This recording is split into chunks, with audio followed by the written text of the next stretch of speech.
It's also a practice of noticing the subtle. If we dull our ability to notice the subtle, we're never satisfied because we need bigger and bigger experiences to be satisfied. But if we refine our ability to notice the subtle can be deeply satisfying. And today we really covered a couple of important topics, I think, in practicing mindfulness, but then also in applying it. And those are noticing the subtle and then engaging and creating more spaciousness around challenging relationships or exchanges or experiences. And I think they're very related.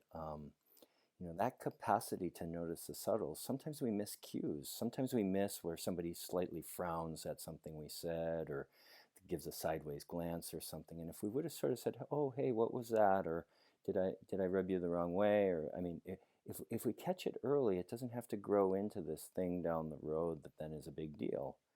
And it's not that we're going to miss every landmine. Of course, nobody's perfect.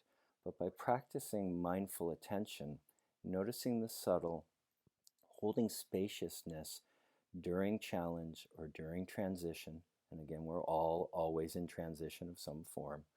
When we do that, then all of a sudden the qualitative experience can change and we can be more effective. We can make better decisions.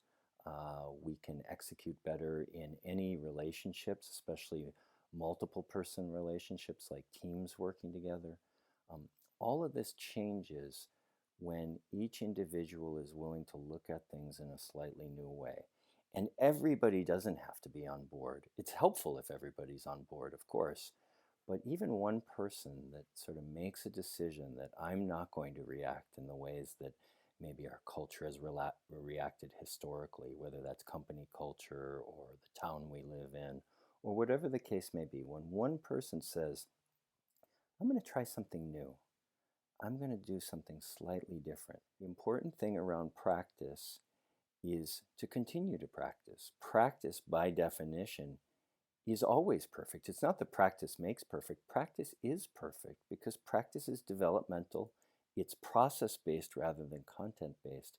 And so when we practice something, we're developing it. Like when you practice an instrument or you practice some other skill, it's always perfect as it is, and it also has room for development and growth. So both are true simultaneously. That's what makes practice such a unique thing. It really is the goal to learning anything, is engaging it with this sense of practice, this sense of, oh, I'm working on it. And again, we're all working at it to whatever degree that we are. So I think it's really important not to get discouraged, not to say, oh, I wish I was at the 20-year mark when I'm at the 1-year mark. Well, no, you practice a little bit each day, even if it's just a minute. You sort of sit and notice breath or however you want to do your own practice. And then over time, that ripens. We don't have to be in charge of the ripening. It will ripen. Our job is to practice.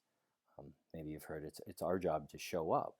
And then over time, that takes care of itself. Time is in charge of itself. We don't have to worry about that.